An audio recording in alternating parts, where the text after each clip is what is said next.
Evangelio de Mateo capítulo 9, versículo 9. Vamos a leer desde el versículo 9 hasta el versículo 13 y después vamos a saltar hasta el versículo 35 hasta el 38. Yo lo voy a incomodar porque usted a veces está muy cómodo, demasiado cómodo. Póngase sobre sus pies y vamos a leer la palabra. Capítulo 9, versículo 9. Yo voy a leer el versículo 9, usted lee el versículo 10 y nos vamos hasta el 13. ¿Ya lo tiene? Ok. Dice la palabra del Señor de la siguiente manera. Pasando Jesús de allí, vio a un hombre llamado Mateo, que estaba sentado al banco de los tributos públicos, y le dijo: sígueme. Y se levantó y le siguió. Verso 10 ustedes.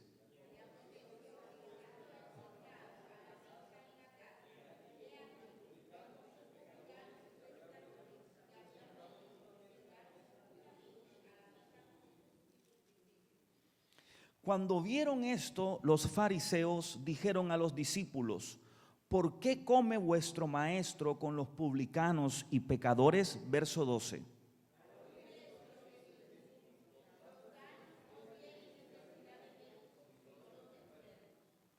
Id pues y aprended lo que significa: misericordia quiero y no sacrificio, porque no he venido a llamar a justos, sino a pecadores. ¿A qué? Al arrepentimiento. Vamos a saltar hasta el versículo 35.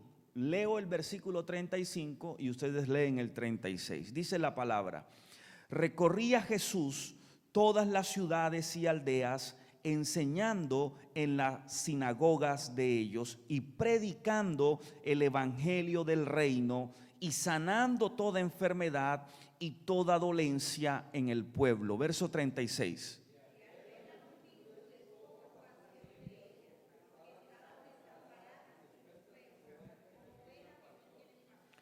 Entonces dijo a sus discípulos: a la verdad la mies es mucha, mas los obreros pocos. Verso 38. Rogad pues al Señor de la mies que envíe obreros a su mies.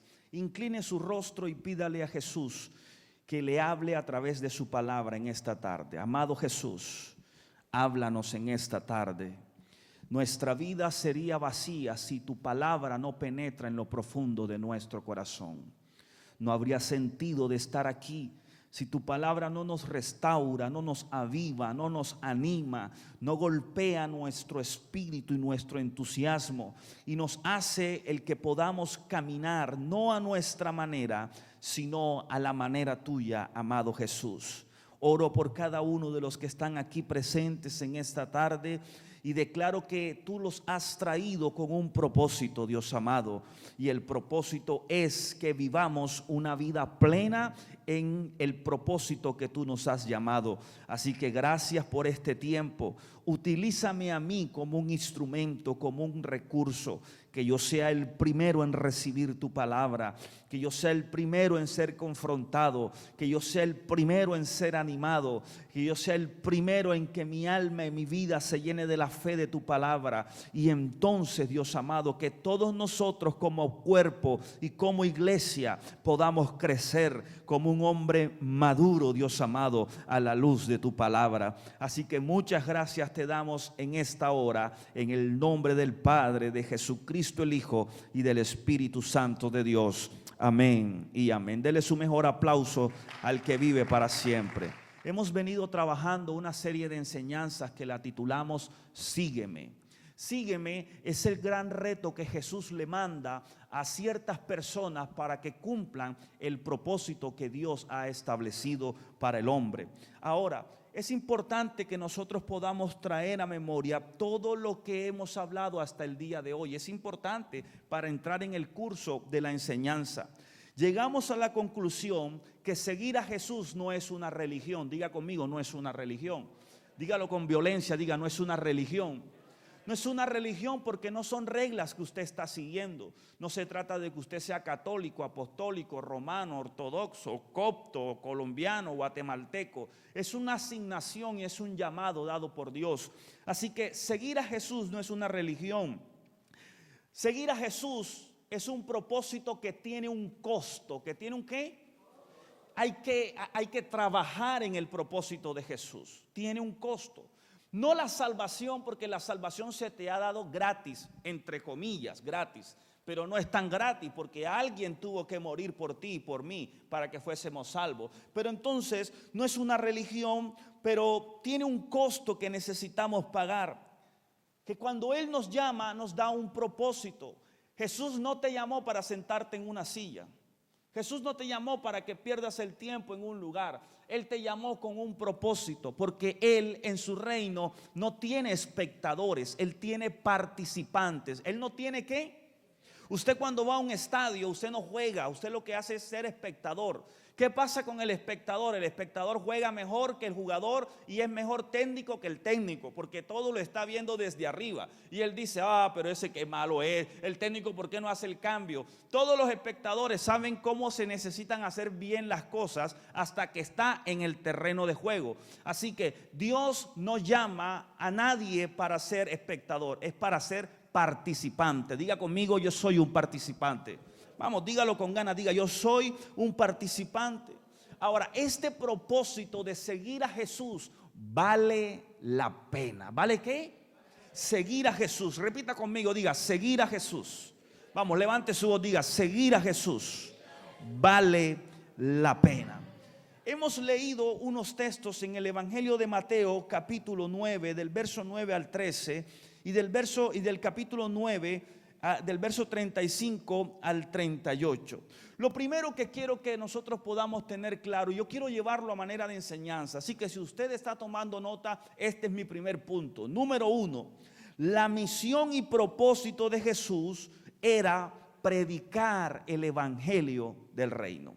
La misión y propósito de Jesús era predicar el evangelio del reino. Mateo capítulo 9, versículo 35 dice: recorría Jesús todas las ciudades y aldeas, enseñando en las sinagogas de ellos y predicando el evangelio del reino. ¿Qué predicaba Jesús?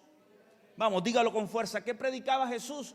El evangelio del reino. La pregunta que nos tenemos que hacer es, ¿qué es el evangelio? ¿Sabe usted qué es el evangelio? La palabra evangelio significa buenas noticias. ¿Qué significa el evangelio? Lo que Jesús estaba entonces predicando era una buena noticia. Familia, Jesús es la buena noticia que el mundo necesita escuchar. Te lo voy a decir de esa manera. Jesús es la buena noticia que nuestra familia tiene que escuchar. Jesús es la buena noticia que nuestros amigos tienen que escuchar. Jesús es la mejor noticia de nuestra vida. Dígame amén a eso, por favor. Dele un aplauso al Señor. Ahora, si el evangelio es una buena noticia, ¿cuál es esa noticia? ¿Por qué es tan buena noticia? Pues los versículos que leímos nos dejan saber eso. Mateo capítulo 9, versículo 13 dice: y aprended lo que significa misericordia quiero y no sacrificio. Escucha esto: porque no he venido a llamar a justos. Él no ha venido a llamar ¿a quién?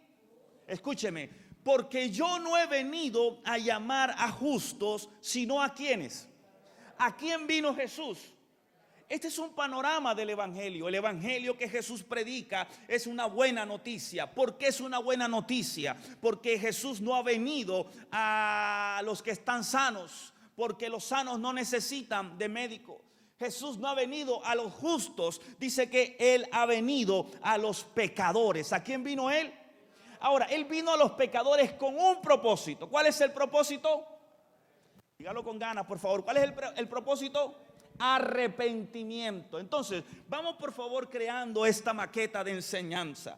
Jesús predicaba el evangelio del reino. El evangelio es una buena noticia. ¿Por qué? Porque es la noticia de Jesús para el mundo. ¿Qué tiene de buena esta noticia? El mismo Jesús lo dice, que yo no he venido a este mundo a llamar a justos, sino a pecadores. Tú y yo somos pecadores redimidos por la sangre de Jesús. La diferencia entre usted y yo y la gente del mundo es que usted ha sido redimido por la sangre de Jesús. Así que si usted pecó hoy, la sangre de Cristo lo ha redimido, lo ha perdonado. Pero el mundo no conoce de Jesús. Así que la buena noticia es que Jesús vino no para los justos, sino para los pecadores. ¿Pero para qué? Para que se arrepientan. ¿Para qué? Así que la buena noticia es para que se arrepientan. Así que el evangelio del reino trata de arrepentimiento. ¿De qué trata? ¿Usted alguna vez ha escuchado la palabra arrepentimiento? Seguro que sí. Me deja preocupado, porque el paso antes de ser salvo es que hay que arrepentirse. ¿Usted ha escuchado la palabra arrepentimiento?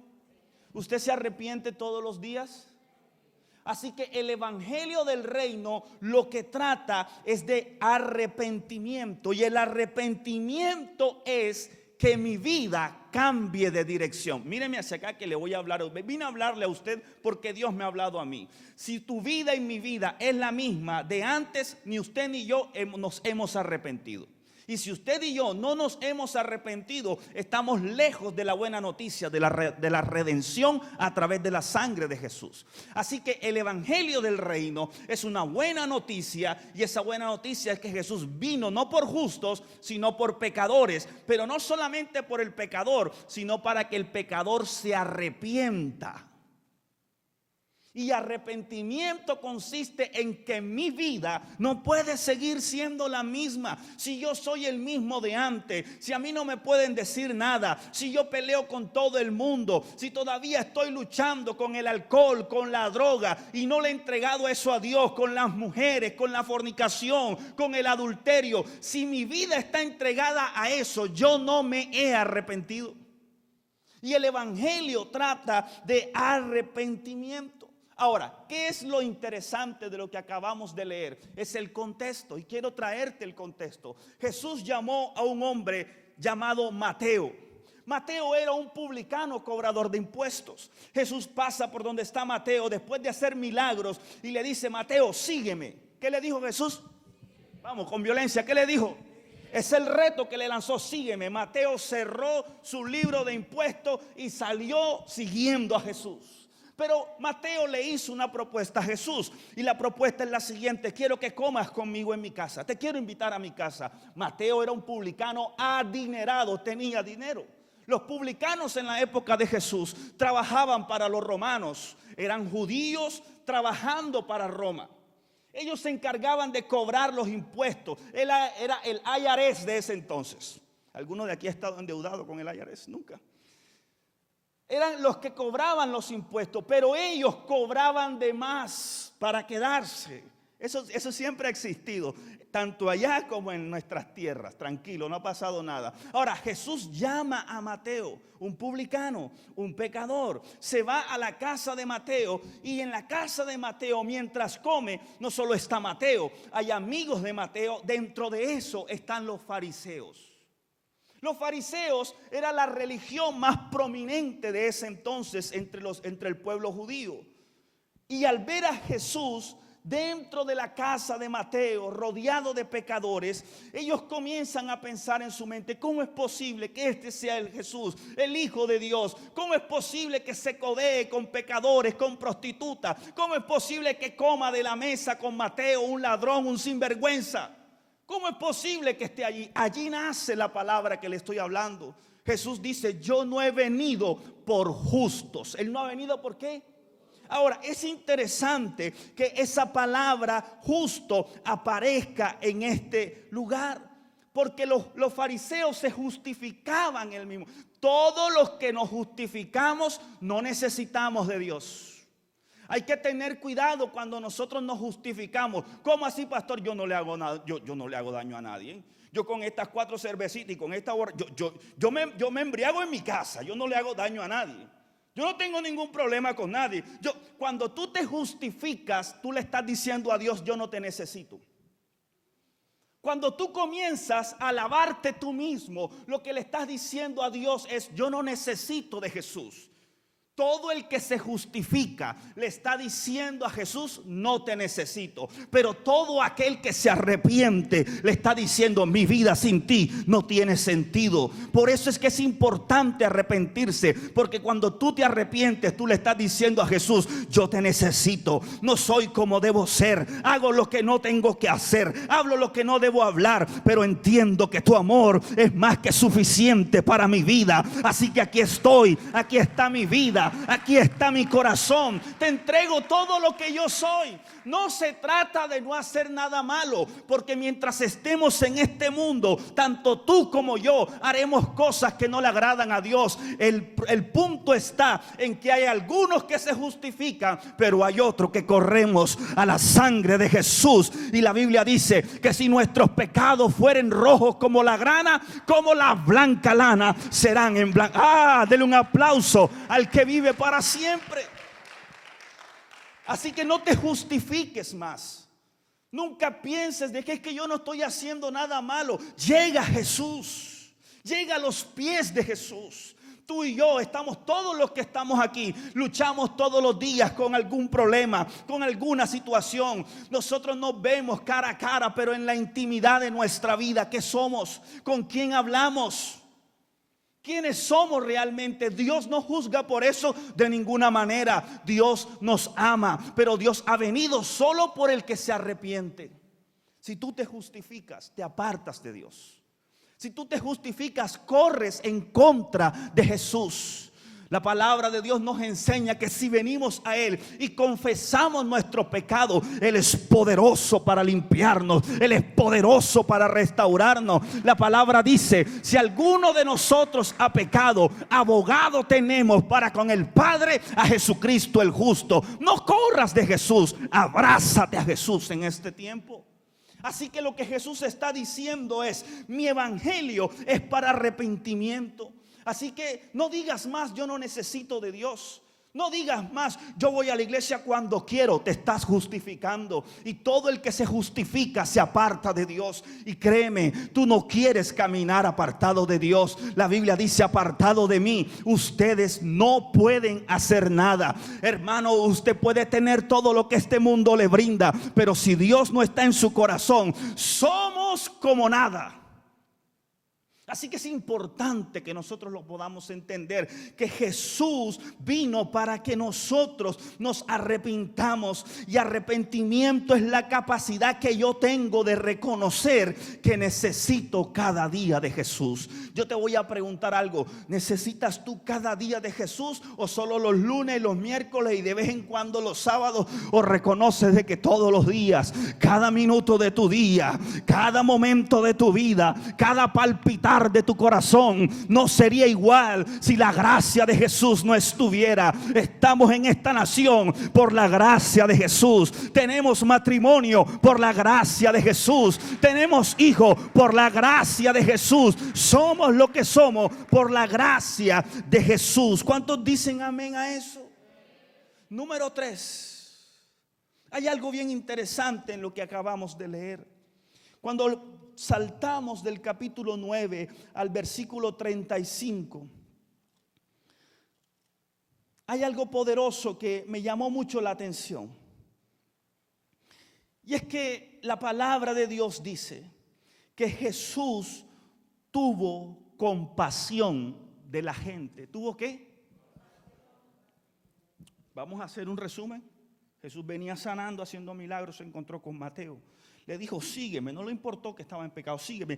Inmediatamente Mateo recogió todo y se fue con Jesús, lo invitó a su casa. Habían fariseos allí. Los fariseos comenzaron a murmurar, ¿cómo es posible que Jesús ande con un hombre pecador, malvado, ladrón? Como Jesús conoce el corazón de todos. Jesús conoce el corazón que tú tienes sentado aquí en estos momentos. y conoce mi corazón, el cómo yo les estoy hablando a ustedes. Como Él conocía el corazón, lanza una palabra, y la palabra que dice es: yo no he venido por justos, yo he venido por pecadores, pero por pecadores para que se arrepientan. Ahora Jesús sale de allí, de la casa de Mateo, y comienza a caminar. Y dice la palabra que Jesús le comenzó a ver la multitud que había en Jerusalén. Y dice la palabra que Jesús tuvo compasión de la gente, tuvo compasión de la multitud. Mateo capítulo 9 versículo 36 dice: y al ver las multitudes tuvo compasión de ellas. ¿Tuvo qué? Definamos lo que significa compasión. Compasión significa la respuesta a una necesidad, la respuesta al sufrimiento de los demás. Pregunto, por favor, ¿alguno de ustedes alguna vez ha visto, ha tenido a alguien sufriendo cerca de usted? Levánteme la mano, sí o no, yo levanto la mía. Compasión es la reacción que tú has tenido ante esa situación. Dice la palabra que Jesús tuvo compasión de la multitud. ¿Cómo así, pastor? Tuvo una reacción al ver la gente. Tuvo compasión de ellos. Ahora, ¿por qué Jesús tuvo compasión de la gente, de la multitud? Número uno, el texto lo dice: porque estaban desamparadas y dispersas como una oveja que no tiene pastor. ¿Por qué Jesús tuvo compasión de ella? Porque vio a la multitud como ovejas que no tenían pastor. Míreme hacia acá, míreme hacia acá. Jesús pasa, ve a la multitud y tuvo compasión de ella. La compasión es un sentimiento. Es algo que golpea tu corazón cuando ves una necesidad o cuando ves a alguien siendo violentado. La gente le pregunta: ¿por qué te sientes así, maestro? Y Jesús dice: porque están como ovejas sin un pastor. ¿Qué significa eso? La Biblia, tú tienes que preguntarle a la Biblia y la Biblia te va a contestar. ¿Por qué? ¿Qué significa que están como ovejas sin pastor? Una oveja que no tiene pastor está condenada a morir. Se acabó. ¿Sabes por qué? Porque la oveja naturalmente, biológicamente está diseñada para ser guiadas a dónde comer. Una oveja que no tiene pastor come en el mismo lugar todo el tiempo, come lo mismo, se acaba lo que comió y no sabe qué hacer. Se muere. Por eso el Salmo 23, capítulo 23, versículo 1, como dice: Jehová es mi pastor y entonces nada me faltará. En lugares de delicados pastos Él me hará descansar. Por eso cuando Jesús ve a la multitud sin pastor, lo que está viendo es gente que va camino a la muerte, camino a la perdición. Por eso Jesús tuvo compasión de ellos. Por eso David entendía eso y pudo decir: Jehová es mi pastor y nada me faltará. Familia, escúchame lo que yo le voy a decir. Cuando Cristo llegó a su vida, Jesús se convirtió en el pastor de tu vida. Jesús se convirtió en el pastor. Ahora Él te lleva a buenos pastos. Ya tú no puedes pasar necesidad. No tendrías por qué pasar necesidad. Escúchame, yo no estoy diciendo necesidad física. Estoy hablando de una necesidad espiritual. Ya no, tú no tienes por qué andar vacío, triste, angustiado. ¿Sabes por qué? Porque Jehová es tu pastor.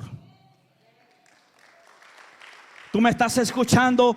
Di conmigo: Él es mi pastor. Diga con ganas: Él es mi pastor. Él es mi pastor y nada me faltará. Así que la pregunta que tenemos que hacernos ahora es: ¿tenemos nosotros compasión por los demás?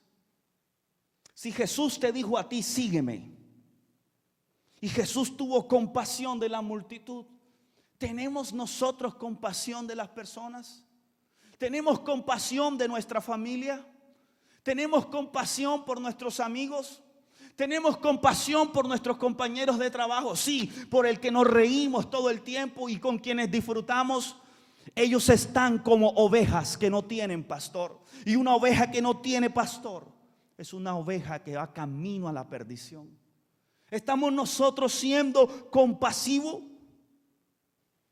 ¿Hemos aceptado nosotros el reto de Jesús cuando nos dijo: sígueme? La compasión hace parte de nuestra vida cristiana. Déjame decirte algo, mírame hacia acá por favor. La gente en esta nación, en este país, en esta ciudad se ven bonitos con su ropa cara y su ropa fina. Los ve usted en sus buenos carros, amén por los buenos carros. Los ve usted en sus buenas casas, amén por las buenas casas. Pero son ovejas que no tienen pastor. Y la oveja que no tiene pastor está perdido. Y se perderán con sus carros, y se perderán con sus casas, y se perderán con su buena ropa. Porque lo que salva no es lo que tenemos por fuera, es a Cristo que podemos tener en lo más profundo de nuestro corazón. Dígame amén, por favor. Ahora, número 4, hay un terrible problema. ¿Hay un qué? Hay un terrible problema. En toda esta ecuación hay un terrible problema. Y lo encontramos allí mismo, Mateo capítulo 9, versículo 37. Y dice Jesús, entonces dijo a sus discípulos: a la verdad, la mies es mucha. ¿La mies es qué? La mies es mucha, pero los obreros, ¿qué son? Pocos. A la verdad la mies es mucha y los obreros son pocos. Y el comparativo que Jesús está haciendo aquí es sumamente interesante, porque hay mucha mies pero pocos obreros. ¿Hay mucha qué? Pero pocos qué. ¿Qué es la mies? La mies no es otra cosa sino el fruto.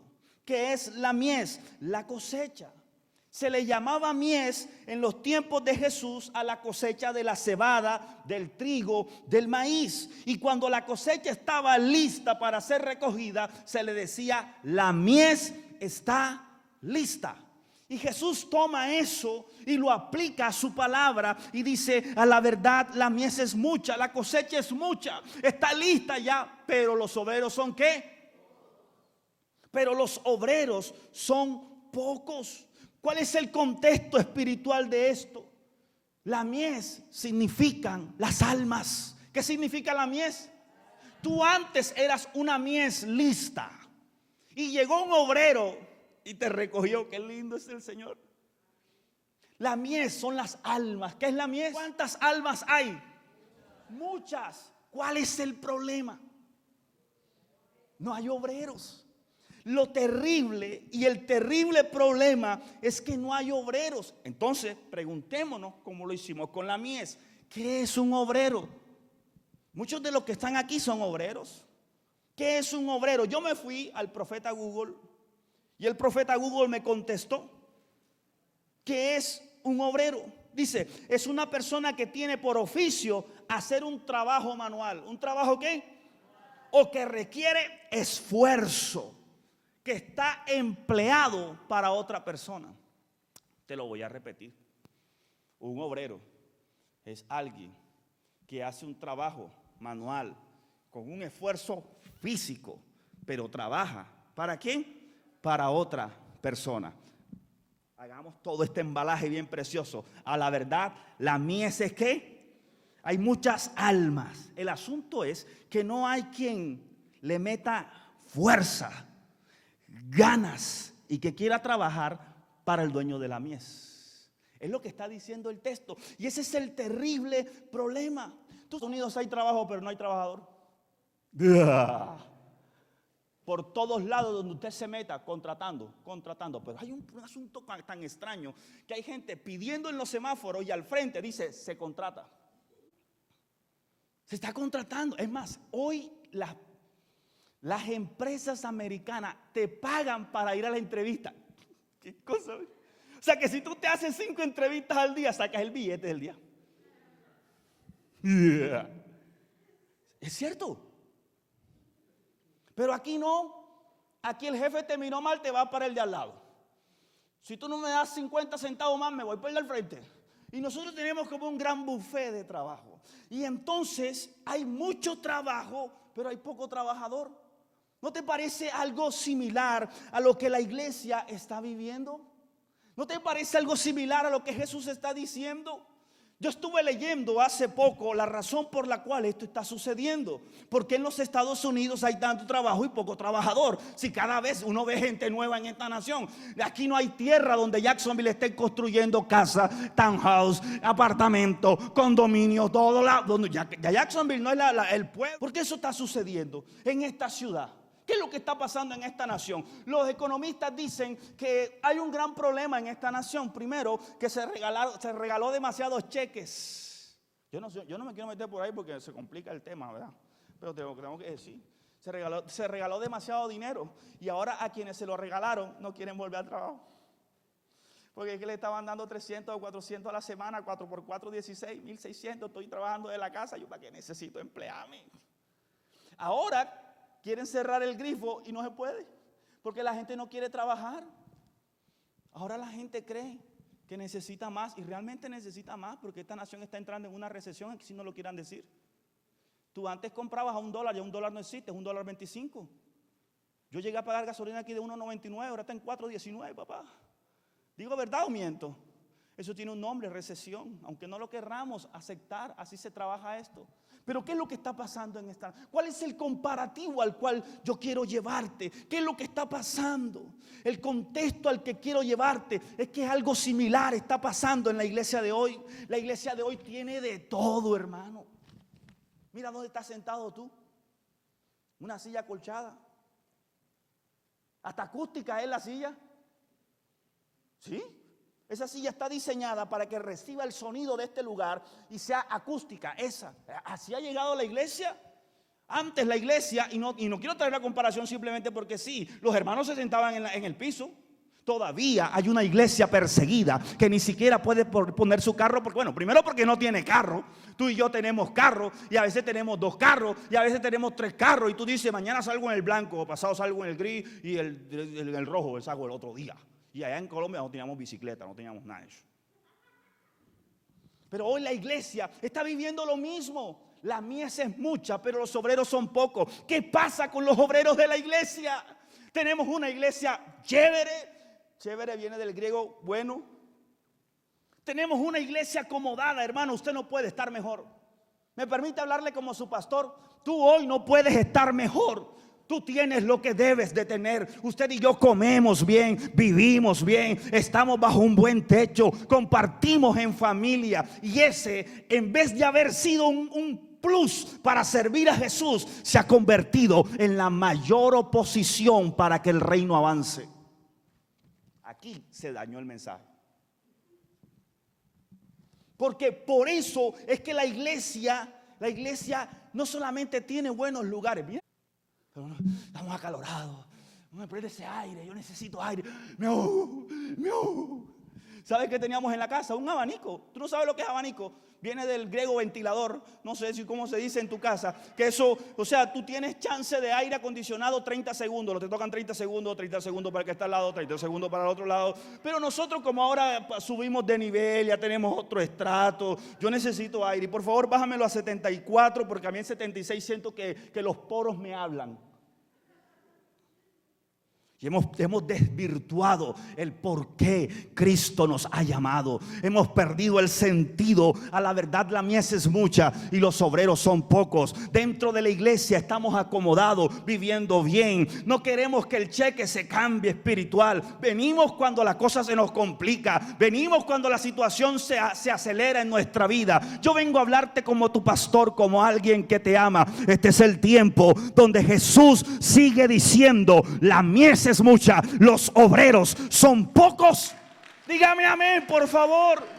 Dígame amén. Necesitamos ser la iglesia. Estaba leyendo hace poco que en Asia todavía está la iglesia secreta. ¿Cómo así, pastor? Gente que se reúne, ponen a alguien en la puerta como si estuviese barriendo, pero para mirar si viene la policía, porque adentro hay 5, 8, 10 personas estudiando la palabra, leyendo la palabra, edificándose en la palabra. Pero aquí nosotros, voy a hablar por lo que yo sé, mi querido Marlon.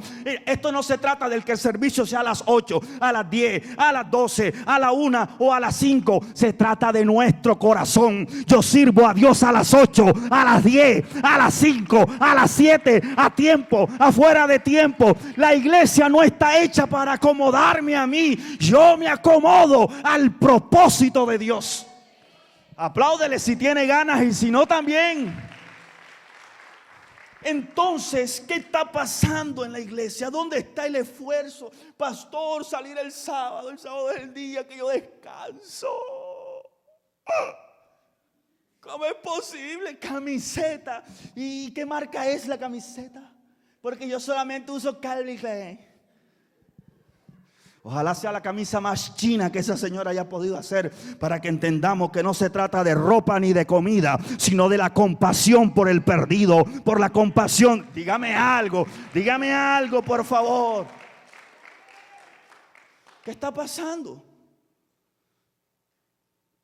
El que quiera ir en pos de mí, niéguese a sí mismo, tome su cruz y entonces sígame. Eso es lo que nosotros estamos viviendo hoy. Juan capítulo 4 versículo 35. Ya vamos terminando. Este es un vuelo que tiene turbulencia, pero vamos a aterrizar sabroso. Juan capítulo 4 versículo 35. ¿Lo puedes poner ahí? ¿Es posible? Juan 4, 35. Yo lo voy a leer para ustedes. Jesús hablando. Porque el que está hablando aquí es Jesús. No es Pablo, ni Pedro, ni Juan. Es Jesús. No decís vosotros. ¿Quiénes son vosotros? Aún hay 4 meses hasta que llegue la siega. ¿Cuántos meses? Yo todavía puedo ir el otro domingo. Yo te estoy aterrizando todo en el contexto.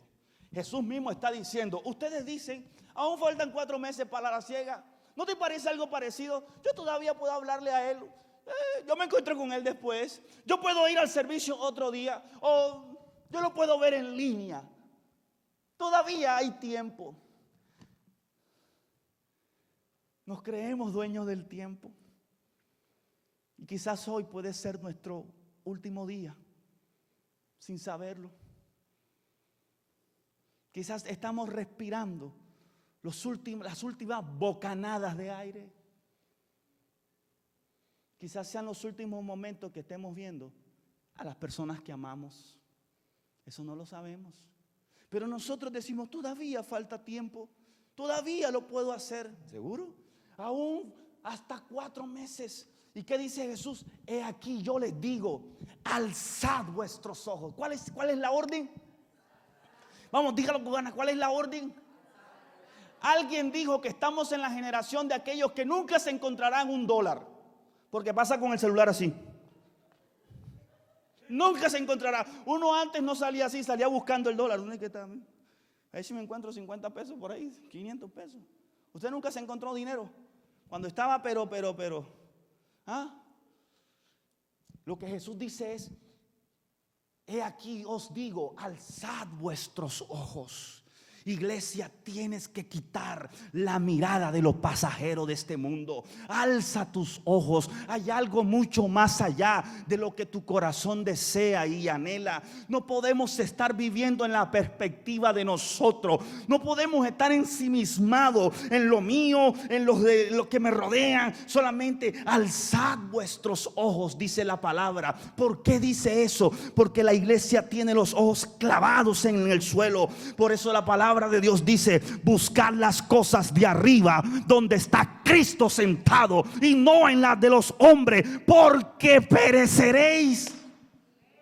Alzad, hoy lo cantamos, alza tus ojos y mira, la cosecha está lista, con esta voz de desentonado. Pero alza tus ojos y mirad las regiones. Mirad a Jacksonville, mirad Mandarin, porque ya están listas para la siega las albas. ¿Cuántos dicen amén a eso? Alza tus ojos, mira, ya esto está listo. Segunda de Timoteo capítulo 4 versículo del 1 al 5. Leo para ti en esta tarde. te encarezco delante de Dios y del Señor Jesucristo. Escucha esto, por favor, que juzgará a los vivos y a los muertos en su manifestación y en su reino. Que prediques la palabra. ¿Qué es lo que le está pidiendo? Dígalo con fuerza, Stephanie. Yo me voy contigo. ¿Cómo? ¿Qué le está diciendo Pablo a Timoteo? Te encarezco, Timoteo, encarecer lo suplico, te lo pido con vehemencia, porque hay un Dios que va a juzgar a los vivos y a los muertos. Así que ojo con lo que te voy a decir. Te encarezco que predique la palabra. ¿Cuándo, Timoteo? Cuando tú puedes, cuando no tengas que ir a Walmart, cuando no hay playa, entonces yo voy. Cuando me sienta descansado, porque hoy tengo que descansar. No, predica la palabra a tiempo y fuera de tiempo, cuando puedes y cuando no puedes. Redarguye, reprende, exhorta con paciencia y doctrina. ¿Por qué? Porque vendrán tiempos donde la gente tendrá comezón de oír, querrán escuchar doctrinas de error, quieren escuchar. ¿Saben por qué hay gente que no le gusta esta predicación? Porque estamos en los últimos tiempos. La gente quiere escuchar que van a salir de aquí y van a firmar un contrato, que mañana se van a encontrar un fajo de dólares, que si vinieron hoy les va a ir bien esta semana. Dios no está comprometido con eso. Si a usted le dijeron eso, le mintieron. Dios está comprometido con aquel que escucha. Por lo tanto, id y predicad el evangelio, y yo estaré con ustedes todos los días. Todos los días. ¿Hasta cuándo? Hasta el fin del mundo. Vámonos de aquí contentos. Primera de Corintios capítulo 9 versículo 16. Primera de Corintios capítulo 9 versículo 16 y versículo 17 dice, el apóstol Pablo hablando dice, pues si anuncio el evangelio, no tengo de qué gloriarme. Es que yo predico, pastor. Es que yo evangelizo. No tengo de qué gloriarme.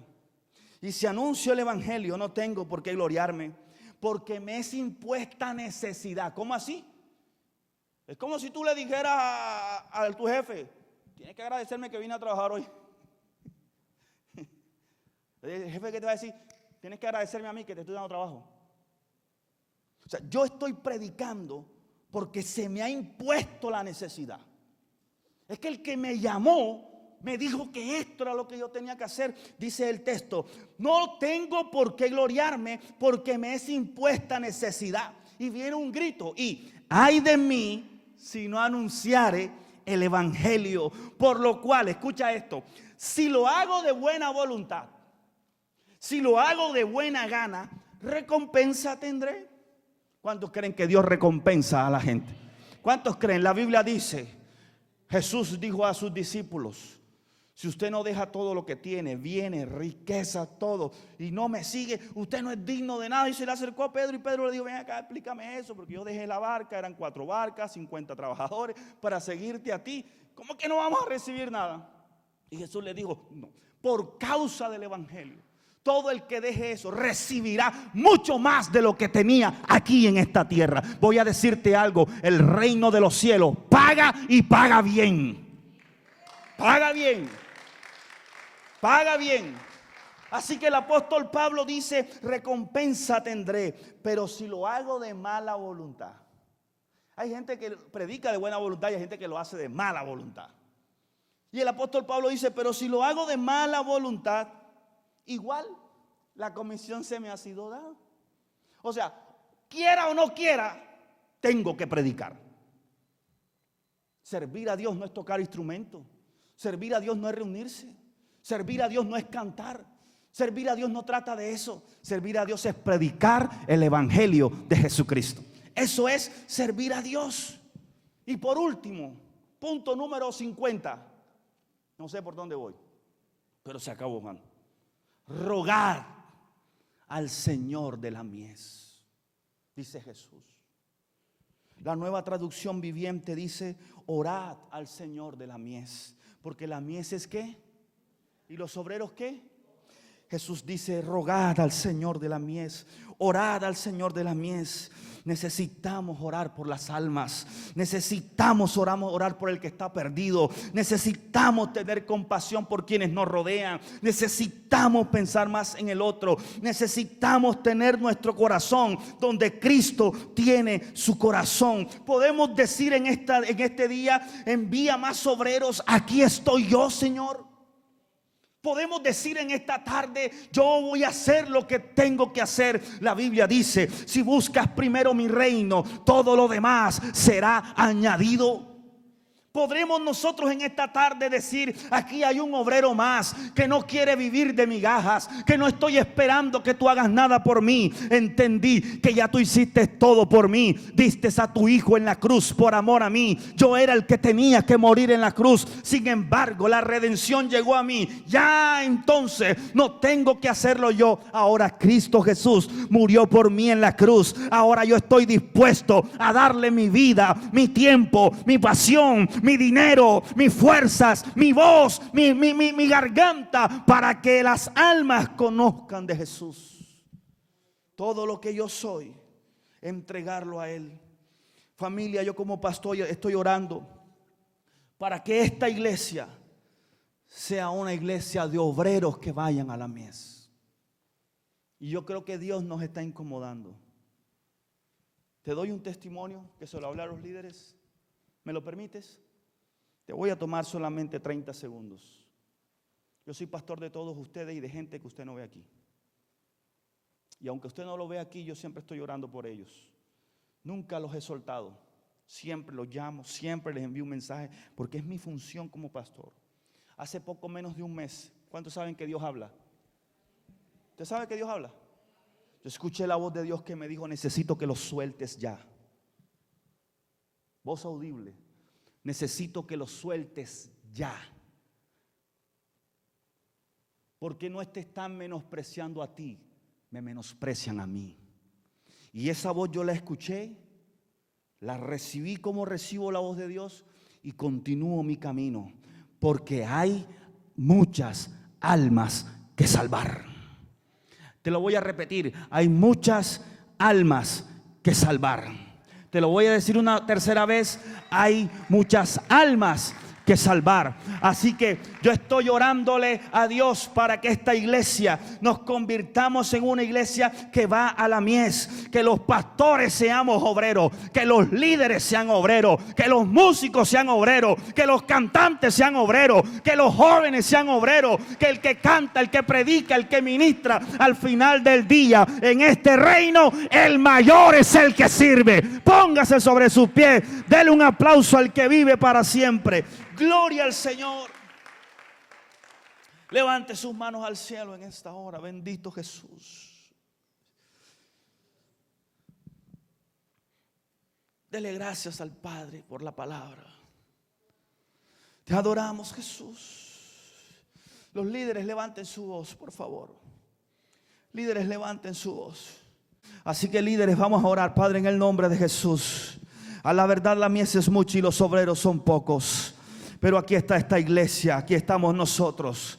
Somos obreros, no tenemos nada que ver con dones y talentos, no somos por eso Dios, somos obreros. Vamos, diga: soy un obrero de Dios.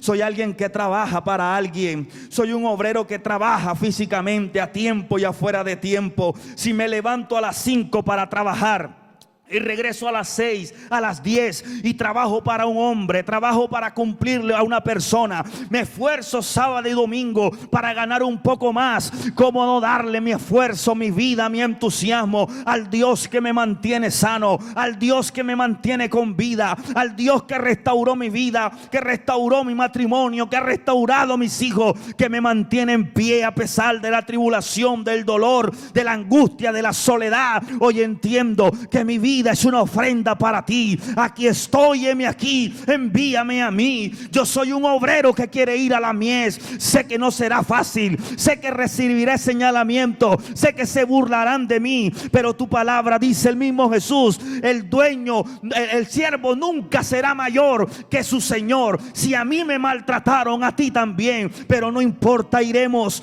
y la gracia tuya y el favor tuyo y el amor que hay en nosotros nos llevará a los lugares, a las vidas, a la familia que necesitan del evangelio de Jesús. Te adoramos, Jesús. Yo declaro que un avivamiento se despierta en medio nuestro.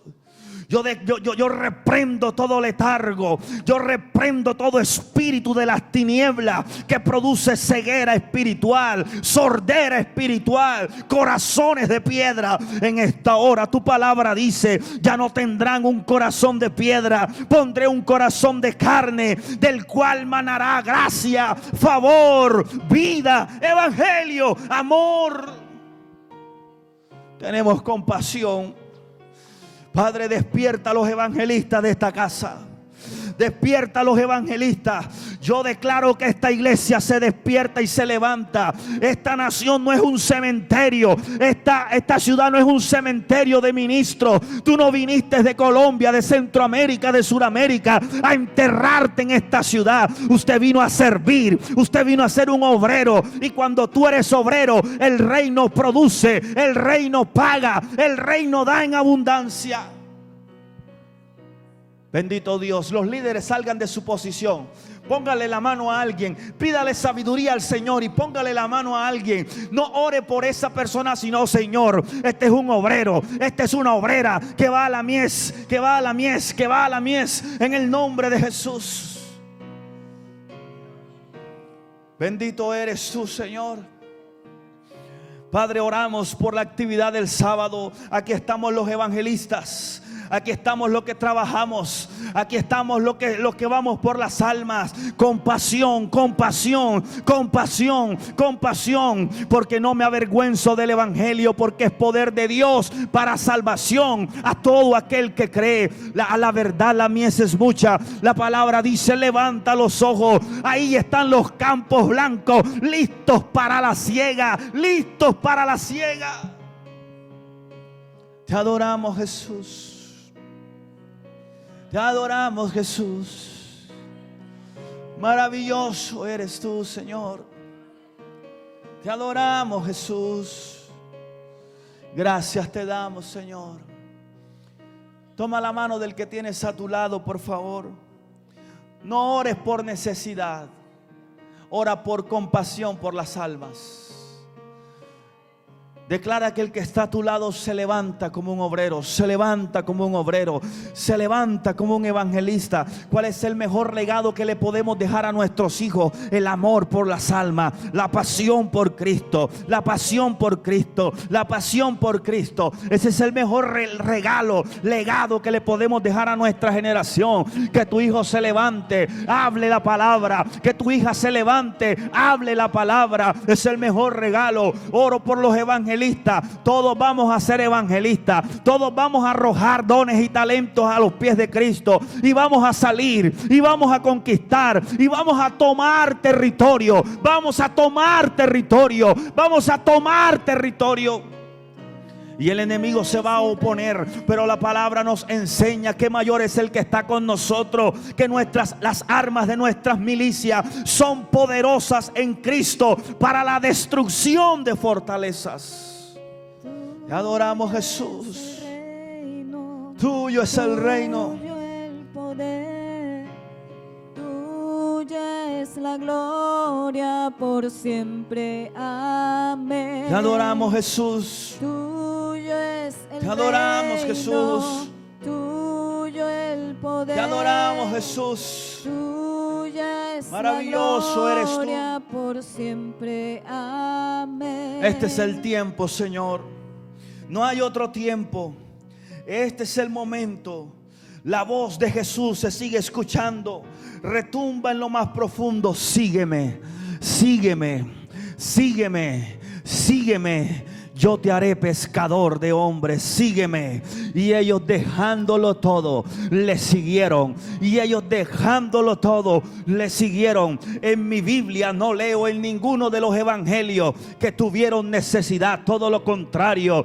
5 panes y 2 peces sirvieron para 20,000 personas y recogieron 12 cestas llenas, porque cuando servimos al Rey, el Rey produce, el Rey multiplica. Lo poco que tienes en tu mano se convierte en mucho. Por eso no digas yo no sé hablar, yo no sé cómo hacerlo. Simplemente dispón tu corazón y verás cómo habrá una gran cosecha. Te adoramos, Jesús. Te adoramos, Jesús. Tú eres poderoso, Jesús. El reto es para mí. El reto es para mi esposa. El reto es para mi hija Ned. El reto es para modelarle a Joyce y a Benjamín. El reto es para nosotros. Si tú nos escogiste, es porque somos nosotros. Si Jesús te trajo en esta tarde a este lugar, es porque esta palabra es para ti. Si el Señor te trajo esta tarde a este lugar, no fue casualidad, es porque esta palabra es para ti. Es porque tú tienes los dones, los talentos, las habilidades, pero sobre todo el llamado de Dios para hacerlo. Gracias, Jesús. Gracias, Jesús. Yo te voy a invitar para que salgas de tu posición, busques a una persona, estréchale la mano o abrázalo y dile: somos obreros que Dios está enviando. Dígale: somos obreros que el reino está enviando. Dígaselo con fuerza, dígaselo como una voz profética. Somos los obreros de este tiempo. Somos los obreros de esta época. Somos los obreros de esta temporada. Somos los obreros de esta ciudad. Somos los obreros de este lugar. Somos los obreros. No somos los pastores, no somos los médicos, no somos los ingenieros, no somos el gran empresario. Somos los obreros de este siglo, de este tiempo. ¿Cuántos dicen amén?